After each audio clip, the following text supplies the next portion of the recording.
எங்கள் முன்னோர் கள்ளர் இன மக்கள் உருவாக்கிய கள்ளர் பள்ளி மற்றும் கள்ளர் விடுதியை தற்பொழுது அரசு சமூக நீதி பள்ளி, சமூக நீதி விடுதி என்று அறிவித்திருக்கிறது. அதை உடனடியாக நிறுத்தி மீண்டும் கள்ளர் பள்ளி, பள்ளி விடுதி, கள்ளர் விடுதி என்று அறிவிக்குமாறு பணிவோடு கேட்டுக்கொள்கிறோம்.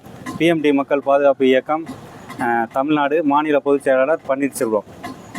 உங்களுக்கு என்ன பாதிப்பு? இதனால என்ன பாதிப்புனா, எங்கள் முன்னோர்கள் உருவாக்குனது இது. எங்களுடைய பொருளாதாரத்தை வச்சு உருவாக்கி அனைத்து மக்களுமே பள்ளியில் படிக்கிறாங்க.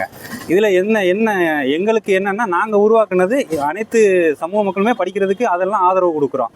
எதனால திடீர்னு இந்த அரசு எங்கள் மேலே முக்குளத்தோர் சமுதாயம் மேலே ஒரு வெறுப்புணர்வாக இருக்கிறாங்கன்னு தெரியலை.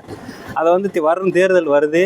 தேர்தலில் முக்குளத்தோர் மக்களும் ஓட்டு போட்டு தான் ஆளுகிற அரசுக்கு போட்டிருக்கோம். அதெல்லாம் மனசில் வச்சுக்கிட்டு செயல்படாமல் திடீர்னு எங்கள் சமுதாயம் மட்டும் அப்படி பண்ணுறாங்க. அதை நாங்கள் அதை வன்மையாக கண்டிக்கிறோம். மீண்டும் இந்த பேர் மாற்றத்தை ஏற்படுத்தி எங்களுக்கு தரணும்.